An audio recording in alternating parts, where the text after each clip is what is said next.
Have you ever started something out of curiosity, continued despite your skill level, and almost gave up even though you were still passionate about it?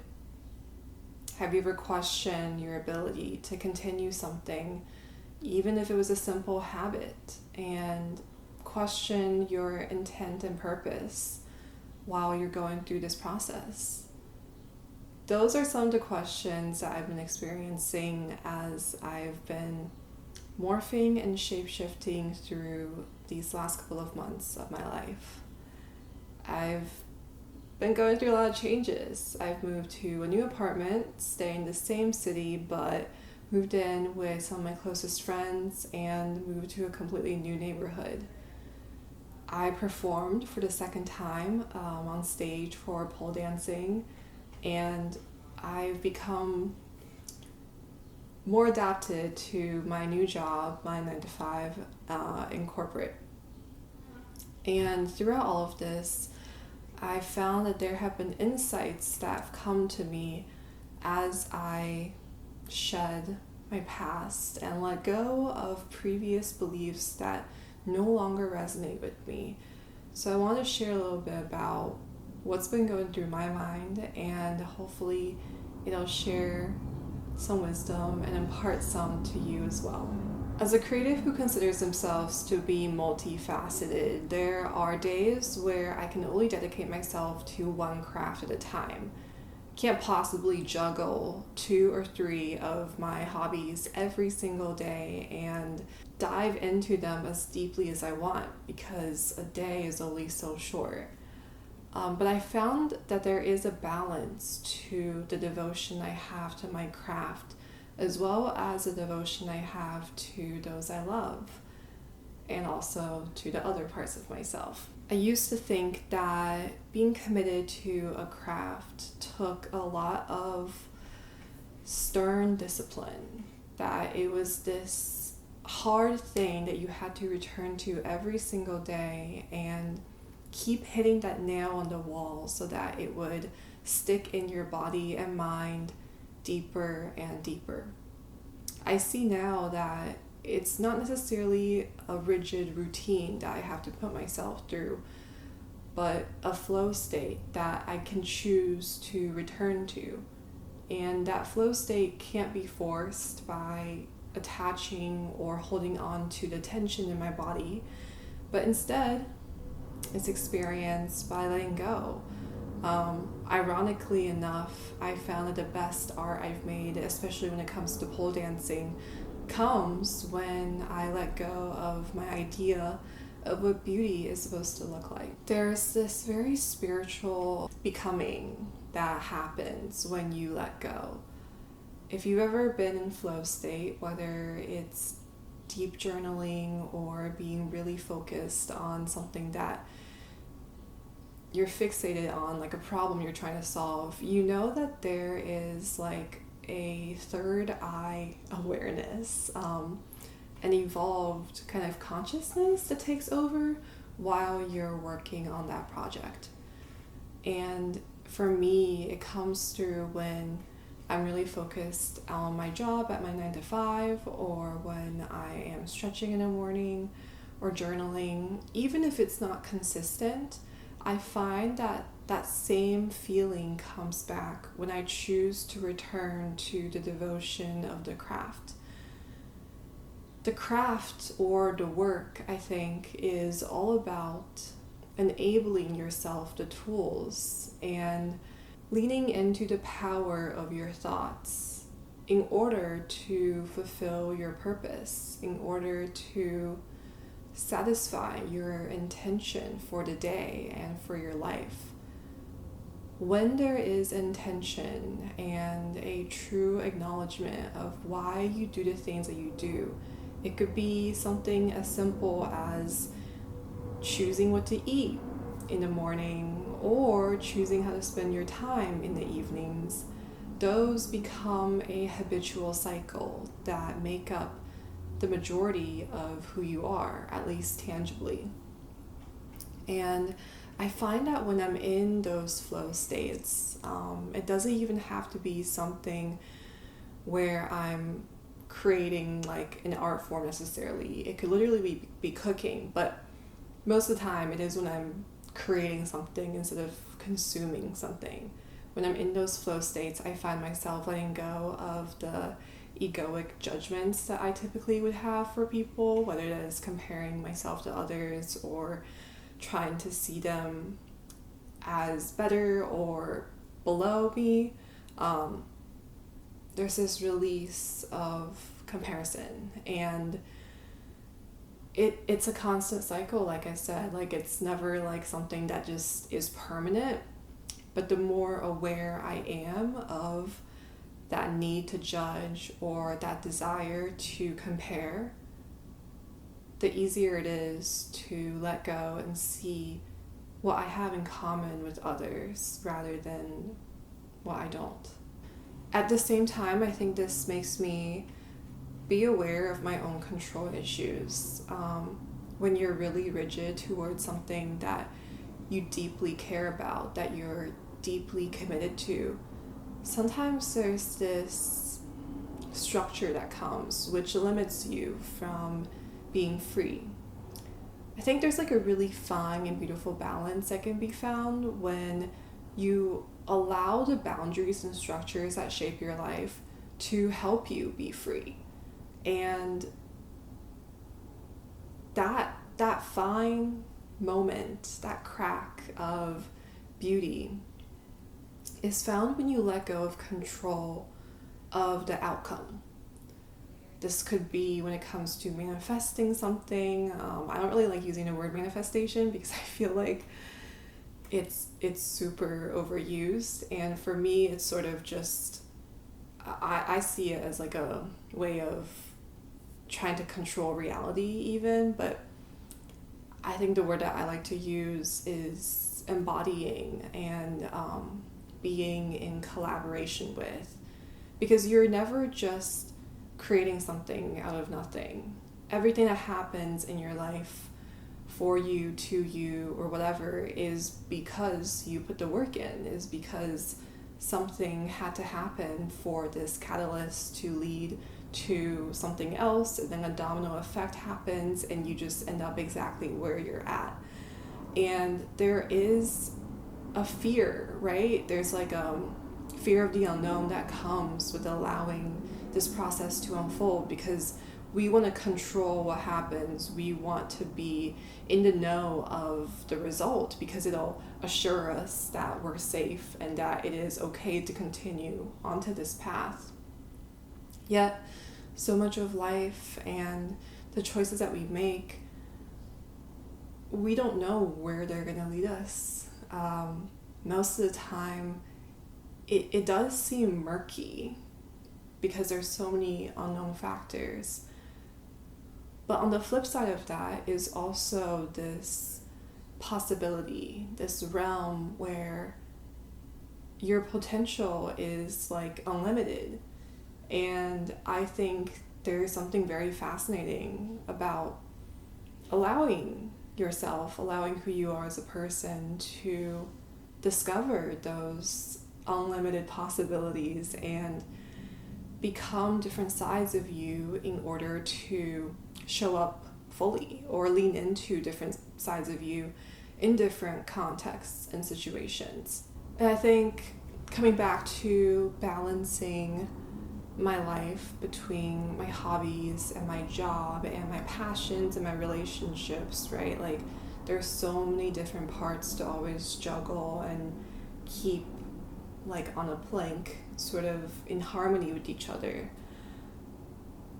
There's a part of you that kind of needs to become almost like cutthroat about what you're willing to pour into, because there is only so much of you that can go around. If you're someone who is also very like considerate of others, and also values like creativity as this divine craft that bonds you and the universe together and allows you to evolve your consciousness, you know that your energy is important and that there needs to be some sort of safeguard that prevents you from being drained day after day, because that energy needs to go into your craft. I don't want to get too esoteric here because I know that all this woo-woo topic can be a little bit too spiritual. But I think practically speaking, what I mean is that it's up to you to make choices that feel empowering and fulfilling. And it's up to you to allow your being to like sift through different situations in order to find out who you are. There's never going to be a time where you experience like perfection in everything, right? I think that's like what we all like strive for. We want to be at the end where we get everything we want and everything feels good and perfect and okay. But I've been reflecting on that. Like, if that happened tomorrow when I wake up, then there would be nothing left to work towards. There would be nothing left to improve upon or put effort towards or learn about. And then what do I just do? Like, I just like lounge around and like relax? I mean, that sounds like nice. Like, sure, I would love that. But like, I think I'm just built as someone who prefers a challenge. I want that like tension, that grittiness, that friction in my life to like sharpen me into something that I'm proud of because I know I've worked towards it.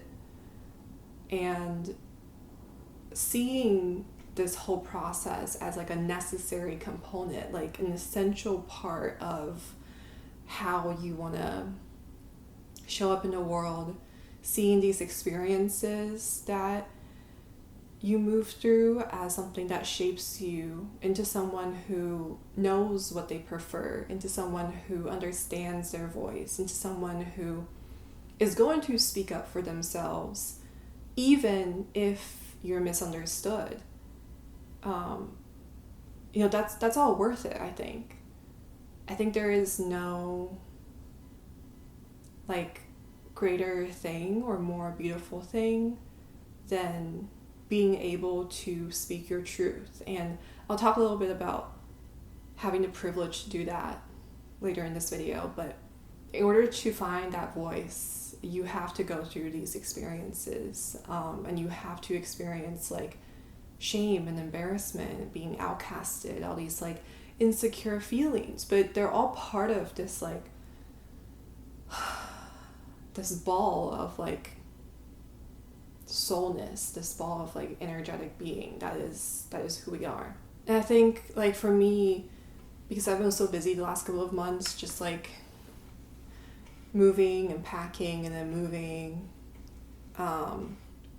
planning, getting furniture, settling into my new place, my new neighborhood, like all of this change has forced me to break through the clutter and find what really makes me feel alive, what really awakens this like true beauty that I want to see around me, this like genuine sense of community, and connection. In tangible form, what that looks like is spending time with people that I know love me, that like love who I am truly, and want to joke around with me. It looks like going to places that are beautiful and intellectually stimulating, like cafes or bookshops or the studio. I'm always in the studio. And that doesn't mean that I'm not experiencing like confusion along the way. Confusion is kind of like, I think, an underlying layer of emotion that like is always there, feels like, for me. That doesn't mean I'm just gonna like sit there and like not do anything about it.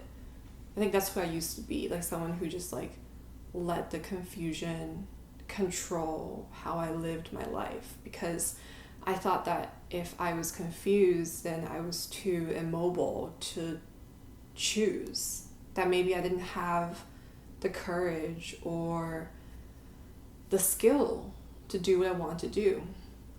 But I've learned through like continuously clearing my mind of like all this clutter, of the mental clutter, of the doom scrolling, of just like spending time with people that are really just like distractions or irrelevant. I've learned like through all of this that confusion is like, it needs to be there, because without confusion there isn't clarity, right? Like, how would you feel what like your purpose is and the clarity of your daily life is without knowing the confusion that came before it? You wouldn't, because there wouldn't be contrast. So along with confusion, there's also been shame, there's also been fear, there's also been just like anxiety, all those like vulnerable feelings that come up as change happens. And I'm able to witness myself as this person who like forgets that they're like an identity, and kind of just like wants to blend in and like hide, especially when I'm like social, or just like who wants to belong. And in those situations, I noticed what I do differently, what feels like my not self, my false self, and whether it's trying to dress myself in a way that looks like a previous version of me, like a decade ago, or trying to act a certain way that's like way too loud, or attention seeking even.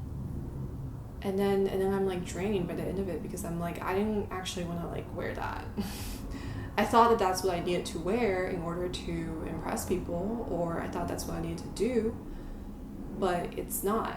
And the more that I move through this world, the more that I move my body in the studio and write and draw and like really connect with my senses, there's like a greater range of acceptance that I'm perfectly like good where I am. Like perfectly good, just like it's like a saying, but I don't really need to like force myself into a box or like try to fit into someone else's idea or my idea of what people think I am or who I am in order to be accepted. Like, I can just be myself, and if that's like unconventional and different, then like that's fine. It's like who I am. Why should I have a problem with it just because it's like different? It's not what like most people are used to. Well, that's not really my problem. It's not my problem if people can't accept me for who I am. I'm on my own journey, and so are you. And we all encounter different experiences that force us to see like what really matters, what do we really value. And I think the final thing that's been like a big unleashing for me is how relationships shape our idea of intimacy. When you accept who you are, your quirks, your fears, your values, your ideations, your experiments, when you accept yourself completely, it makes it much, much easier to connect with others genuinely, because it allows your voice in here to come out, whether that is in relational form or in craft form or in your own idea of what beauty and bonding is. You see that relationships are just a portal for you to mend those vulnerabilities you had, and find common ground with people who also share what you love and fear, probably. Like, whenever I find myself not wanting to be alone or trying to avoid an emotion, I try to pause and ask myself, is this what truly makes me fulfilled? Am I just trying to not be alone because I'm scared of facing my own feelings for fear of what I'll discover? Because feelings are scary. Like, feelings can be really hurtful, because they're in here, and I think a lot of us, like, we want to seem like we're strong, and we want to seem like we have it all under control and that everything is fine. But when you suppress feelings, they come out as other things, whether it is trying to control people or irrational anger, paranoia, anxiety. Feelings are essential to the way that we love more fully, not just ourselves, but like each other, and see past all of the BS and like discrimination that's in this world. And I think when you're brutally honest with yourself, it's a process that you like choose to go through. It's a journey that you have to kind of walk alone, being honest with yourself. There's an accountability that arises where you acknowledge, like, okay, this is what I've done, and this is what I haven't, and this is where I want to be, and this is what I need to do. And with that, I think it's also important to give yourself grace and compassion. You can't expect yourself to be like productive all of the time. This reminds me, I was going to mention, like, there's something about clearing your mind and being bored, and that is actually like an incredibly beautiful, amazing moment of rest, boredom. Nowadays, I really, really value boredom. You learn so much in the silence, in the wind, in the like sounds, the silent noise, and the green noise. And your mind kind of just like filters out anything that isn't necessary. The last couple of weeks before I moved from my last apartment, I was like doom scrolling so much and watching like so many comedy videos on Instagram. I think I just like really needed something to laugh with. Now that I've moved, I feel like no need to do that, because my roommates make me laugh, and I'm really, really lucky to be around people who are so beautiful and incredible souls. Not just like my roommates, but also my friends. I feel like so much of my life is made of relationships that bring me joy, and there is nothing like missing. And so when I'm bored, it's like I can take a moment to breathe and acknowledge, accept where I'm at completely, and see, like, even if there are things I still want to achieve or fill the gaps within in my life, there's so much that is here already to be grateful for. And I said I was going to talk about the privilege of choice, the privilege of free thought and free will. And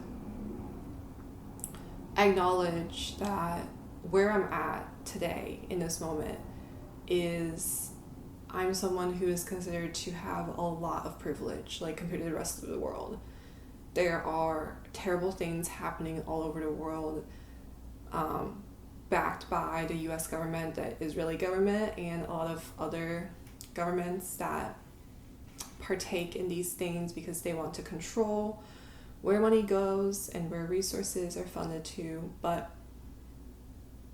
And as someone who lives in America, it like is a cognitive dissonance that I